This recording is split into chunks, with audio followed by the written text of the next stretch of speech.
एक सुभानपुर नाम का गांव था। उसी गांव में रितेश नाम का किसान अपनी पत्नी उमा और एक छोटी बेटी माला के साथ रहता था। रितेश की पत्नी उमा काफी दिनों से बीमार लग रही थी। उमा के इलाज के लिए रितेश को अपनी जमीन एक साहूकार के वहां गिरवी रखनी पड़ी, जिसके कारण रितेश को अपनी जमीन पर मजदूर की तरह काम करना पड़ता था। वह दिन रात मेहनत करता, लेकिन इसके बाद भी वह कर्ज के पैसे इकट्ठा नहीं कर पाता। रितेश की कमाई अपने घर खर्च में ही खर्च हो जाती। रितेश दिन रात साहूकार के कर्ज के बारे में सोचता था। मैं कैसे साहूकार का कर्ज उतारूं और उससे अपनी जमीन वापस लूं? मेरी कमाई तो घर में ही खर्च हो जाती है। आप चिंता मत कीजिए, अब से मैं भी आपके साथ खेत में काम करूंगी। लेकिन भाग्यवान, अगर तुम मेरे साथ काम करोगी तो माला का ध्यान कौन करेगा? रितेश और उमा बहुत सोच में पड़ जाते हैं। उन दोनों की यह बात माला चुपके से सुन लेती है। अब से मैं भी काम करूंगी और अपनी कमाई हुई आमदनी सारी पिताजी को दे दूंगी, जिससे साहूकार का सारा कर्ज चुका देंगे। छोटी काम की तलाश में घर से निकल जाती है और चलते चलते जंगल में पहुंच जाती है। अरे मैं यह कहाँ आ गई? मुझे तो खेत में जाना था। माला खेत की तरफ वापस आ रही होती है कि तभी उसे वह गुफा नजर आती है। ये गुफा कौन सी गुफा है? यह तो कभी हमने इस जंगल में भी नहीं देखी। माला गुफा के अंदर चली जाती है। गुफा में उसे एक भूत सिपाही मिलता है। यह लड़की, तुम यहाँ क्या कर रही हो? तुम? मैं तो यह गुफा देखने आई थी। जा लड़की, चली जाओ यहाँ से, वरना तुम नहीं बच पाओगी। जाओ यहाँ से। माला वहां से निकल के घर आ जाती है।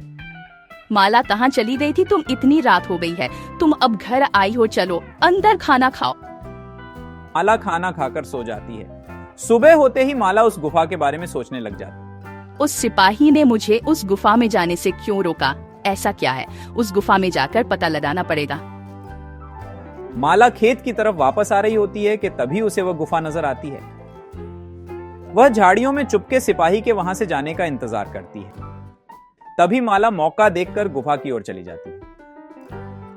सिपाही जब पानी पीने नदी की तरफ जाता है, तभी माला मौका देखकर गुफा की ओर चली जाती है। गुफा के अंदर एक बहुत ही बड़ा दरवाजा होता है। इतना बड़ा दरवाजा? दरवाजा खोल देती है और दरवाजा खोलते ही भविष्यवाणी होती है। यह एक जादुई गुफा है, यहां आके कोई वापस नहीं जा सकते। छोटी भविष्यवाणी की अनसुना करके अंदर चली जाती है और एक तेज रोशनी माला के आंखों पर पड़ती है। उस गुफा में बहुत सारा खजाना था। वह सब देखकर माला चौंक जाती है। माला के चारों तरफ बहुत सारा खजाना था और गांव के कुछ लोग वहां काम कर रहे थे। वह सब खजाना एक टोपी में भरकर दूसरी तरफ ले जाते थे। यह सब देखकर माला चौंक जाती है। तभी वह काम कर रहे एक मजदूर से बात करती है। आप सब यहाँ क्या कर रहे हैं और इतना सारा खजाना यहाँ क्यों है और किसका है? कौन हो तुम? यहाँ क्या कर रही हो? उस सिपाही ने तुम्हें रोका नहीं? चाचा, वह सिपाही कौन है और वह मुझे यहाँ से भगा क्यों रहा था? यह खजाने का जो राजा है वह उनका सिपाही। मन ही मन सोचती है, इतने सारे हीरे अगर मैंने यह पिताजी को दे दिए तो हम वह साहूकार का कर्ज उतार देंगे और हमें हमारी जमीन मिल जाएगी। माला अपनी जेब में हीरे भरने लगती है। तभी उसे मजदूर रोक देता है। नहीं बच्ची, तुम ये क्या कर रही हो? तुम ये यहां से नहीं ले जा सकती। अगर राजा ने तुम्हें खजाना चुराते देख लिया तो वह तुम्हें खा जाएगा। उस सिपाही के वापस आने से पहले तुम यहां से निकल जाओ। तभी राजा और सिपाही अंदर आ जाते हैं और उन्हें देखकर सारे मजदूर काम पर लग जाते हैं। राजा की नजर माला पर पड़ती है। हे लड़की, कौन हो तुम? तुम यहाँ क्या कर रही हो? माला डर जाती है। मेरा नाम माला है। राजा माला को पकड़ लेता है। अब तुम यहाँ से कहीं नहीं जा सकती हो, क्योंकि तुम यहाँ खजाना चोरी करने आई थी। तुम्हें इसका दंड मिलेगा। वही दूसरी तरफ रितेश और उमा घर पर माला की राह देख रहे होते हैं। देरी रात तक माला घर नहीं आती है और रितेश माला को ढूंढने लग जाता है, लेकिन माला कहीं नहीं मिलती है। रितेश माला को ढूंढते ढूंढते गुफा के पास पहुंच जाता है। कहीं हमारी माला इसके अंदर तो नहीं गई? चलो अंदर जाकर देखते हैं। रितेश गुफा के अंदर चला जाता है और खजाना देखकर खुश हो जाता है।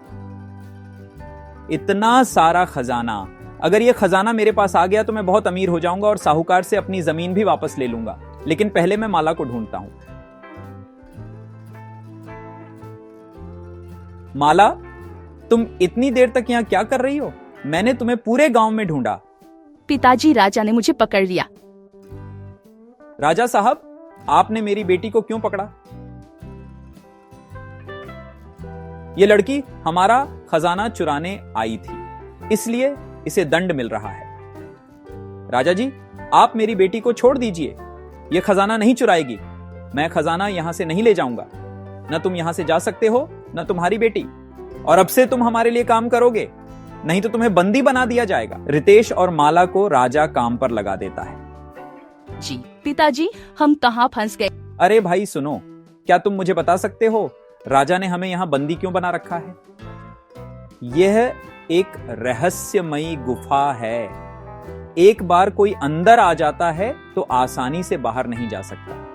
हाँ पिताजी, ऐसी भविष्यवाणी मैंने भी सुनी थी।